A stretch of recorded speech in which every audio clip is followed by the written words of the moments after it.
we relate to the whenua, to the awa, which is the Otumuheke stream and the river. You know, Māori have a saying, ko au te awa, ko au.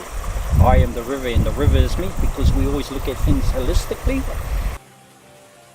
Records in the 18th century where our whānau used to live down there. There was marakai plantations, there was orchard trees around this area, but the special attraction down here was the Otumuheke itself, with regard to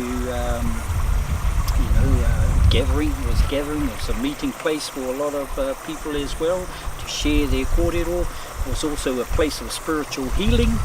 And down where the outlet bay is, that whole bay is called Hupapātua. That was the name of the area, and it was an ancestral canoe landing bay.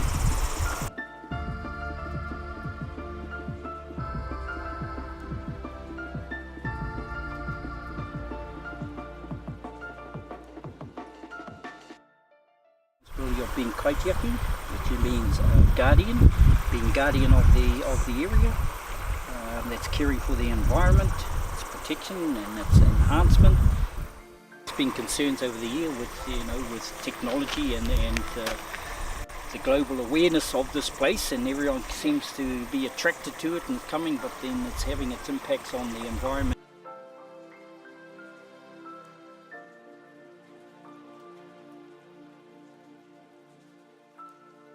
I think what was spoken about before in the previous meetings that we've had is a hard fix is needed. Yeah. Gone are the days where it's kind of, there's a few people come down there and not many people know about it. This is one of the major tourist attractions in town now. Yeah. Native area, lots of dry grass, particularly during the summer. Comfort bonfires, and they sit there and have a few ales. There was broken glass, there was bottles.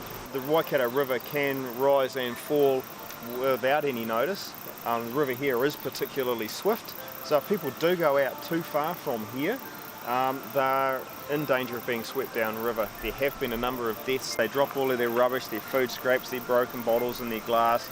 People come down here to enjoy the scenery, and we don't want people injured.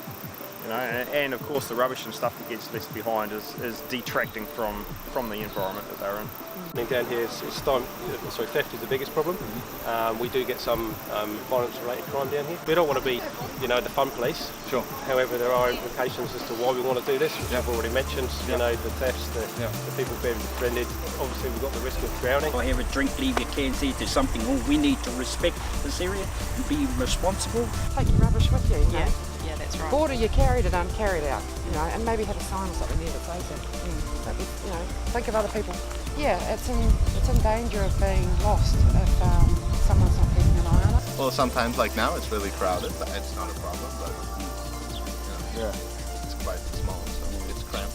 Yeah. Well, a public toilet would be a proper changing facility would be a good one. Yeah. Probably a sign at the top saying, hey, look, there's no toilets down there. So Changing rooms. Maybe a shower. like changing rooms. Might be worthwhile. Lockers and stuff would be an absolute fabulous idea. Yeah. Maybe a spot, like we've got the kayakers coming down now, a good little spot for them to pull up so it doesn't interfere with the swimmers. Like you see that clash now and again, it's not pretty, so it's really nice for them to have their own area and then they can access maybe a food place or something. need to keep it as wild as possible. Don't commercialise it, I guess. I think, you just leave it as is. It's exciting times. It's a really exciting project. There's opportunities here. And The concern would be the more it develops, the more people would be here.